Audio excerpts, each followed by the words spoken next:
groupes armés d'acheter les munitions et les armes sur base de l'exploitation illégale des minerais. Et ces minerais entrent ici aux États-Unis, ce minerai des groupes armés entre en Europe. Au moment où je vous parle, nous étions en procès en Suisse parce qu'il y a des minerais des groupes armés qui ont transité en Grande-Bretagne et vendus en plus en Suisse.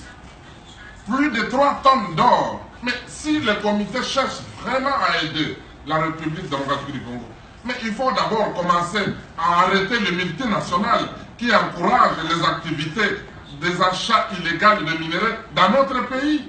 La raffinerie belge, connue sous le nom de AGR, s'installe en Ouganda, achète toute la production venant des groupes armés dans la région. Et ces minerais entrent en Europe. Cette raffinerie n'est pas sanctionnée. Est-ce que ce n'est pas encourager la criminalité, le viol du peuple congolais? Chez nous, le comité ne souligne pas ça. Ou alors on joue au double jeu, ou alors on est sincère.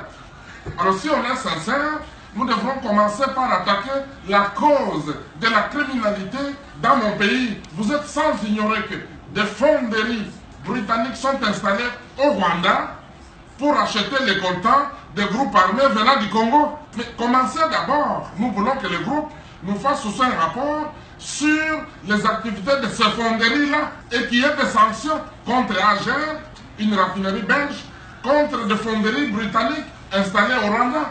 Parce que les groupes armés exploitent et exportent vers le Rwanda. En ce qui concerne les coltans et cassiteries, nous avons saisi plus de 33 tonnes maintenant là, qui étaient en destination du Rwanda parce que ça venait des groupes armés Nyatura. Qui sont les Hutus dans le Massissi?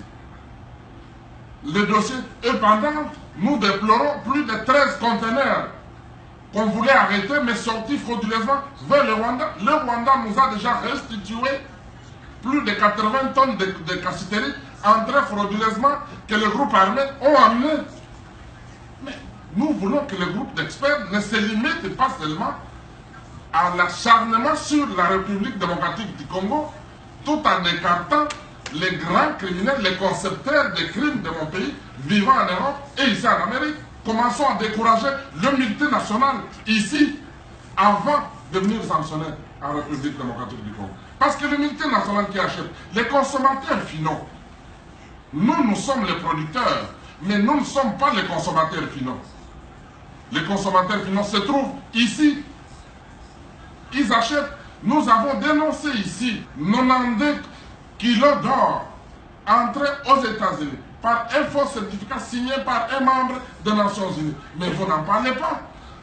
Le comité n'a pas soulevé la destination de l'or. Quant à une quelconque complicité des FRDC sur l'exploitation illicite de richesses du sous-sol congolais, le coordonnateur de la CNLFM explique. Sur les activités des groupes armés qui peuvent se retrouver avec le stock de militaires de la République.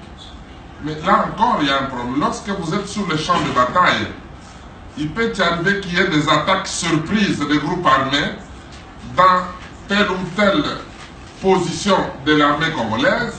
C'est normal que les groupes armés puissent posséder une arme de l'armée congolaise. Lorsque l'armée congolaise attaque les groupes armés, ils fuient. Donc nous capturons, ils déposent les armes. Ça ne signifie pas qu'ils nous donnent ces armes comme cadeau. Ou ils viennent pour récupérer les armes chez nous comme si nous faisons des cadeaux. Non, non. Nous sommes en guerre contre ces groupes armés.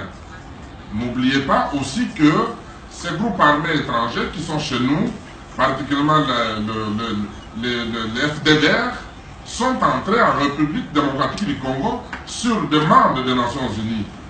Alors nous avons besoin de l'appui des Nations Unies pour mettre fin à ces visiteurs dont les Nations Unies nous ont demandé d'accepter chez nous. Ce n'est pas les groupes étrangers venant d'ailleurs. Ils viennent du Rwanda sur demande des Nations Unies.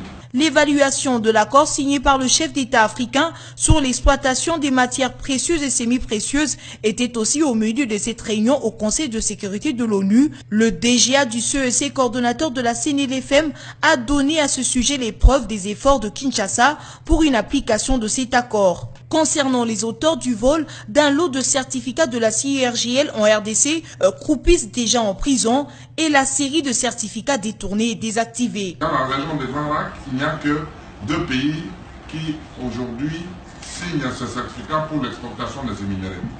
C'est le Rwanda et la République démocratique du Congo. Et ce certificat, il faut le déployer de la capitale vers les provinces. Ça veut dire le point de sortie de nos minéraux. Le mouvement de la capitale vers les provinces de criminels ont volé le paquet de 50 certificats. Et nous, comme responsables au niveau de la certification des minéraux, nous avons désactivé ces certificats. Ça veut dire, nous avons signé les documents que nous avons envoyés au niveau de CIRGL, c'est-à-dire la région des Grands Lacs, et à tous nos points de sortie pour que le série ne soit plus considéré comme certificat valable à l'exportation. Nous avons désactivé le série de ces certificats chez nous. Ça ne peut plus être considéré comme certificat valable à l'exportation de minéraux. Et nous ne sommes pas arrêtés là-bas. Nous avons arrêté les voleurs de ces certificats. Et ces voleurs sont arrêtés et condamnés. Nous avons amené le jugement de leur condamnation auprès du président du comité. Est-ce que c'est encore une question qui doit revenir à l'ordre du jour? C'est pourquoi nous disons qu'il y a un petit souci alors. Parce que ça a été déjà fait et les documents de désactivation mis à la disposition du groupe. Nous collaborons toujours avec le groupe.